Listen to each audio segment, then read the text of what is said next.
সুপ্রিয় দর্শক, আশা করি আল্লাহ রাব্বুল আলামিনের অশেষ মেহেরবানিতে ও দয়ায় আপনারা সবাই ভালো আছেন।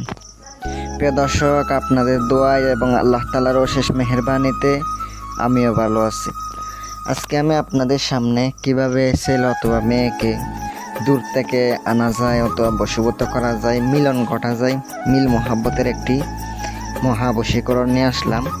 সম্পূর্ণ ভিডিওটা ধৈর্য সহকারে দেখবেন। যাদের ভিডিওটা ভালো লাগবে লাইক কমেন্ট শেয়ার করবেন। যদি এই সমস্যার সমাধান করতে চান অথবা কাজের জন্য যোগাযোগ করতে চান, আপনারা স্ক্রিনে তাকানো ফোন নাম্বারে যোগাযোগ করবেন। নকশাটি প্রথমত আপনাকে মেশকো জাফরানের কালি দ্বারা 7টি লিখিতে হবে।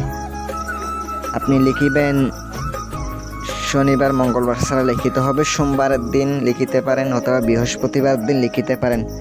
সকালবেলা ভোরবেলা ঘুম থেকে উঠে নকশাটি প্রথমত আপনাকে লিখিতে হবে। আপনি এক বসা অবস্থায় বসে আগরবাতি জ্বালায় দিবেন। জ্বালানোর পরে আপনি পশ্চিম দিকে মুখ করে বসবেন। নকশাটি 7টি আপনাকে মেশকো জাফরানের কালি দ্বারা আপনাকে লিখিতে হবে। নকশার নিচে অবশ্যই আপনাকে নাম লিখিতে হবে। লিখার পরে নকশাটি সুন্দর করে আপনি পলিতা বানাবেন। আপনাকে বাজার থেকে তুলো আনতে হবে, 7টা পলিতা বানাবেন। তারপর আপনাকে সুগন্ধি তেল সুগন্ধি তেলের মাধ্যমে আপনাকে জ্বালাইতে হবে 7 দিনে 7টি।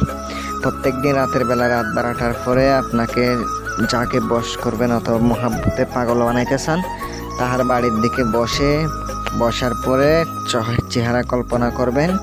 করার পরে আপনি সুন্দর করে আগুনের মধ্যে জ্বালাইয়া দেন। 7 দিনে 7টা আগুনের মধ্যে জ্বালান। এটা একটা জ্বালানি নকশা। যদি কাজ করেন অবশ্যই কাজ হবে ইনশাআল্লাহ।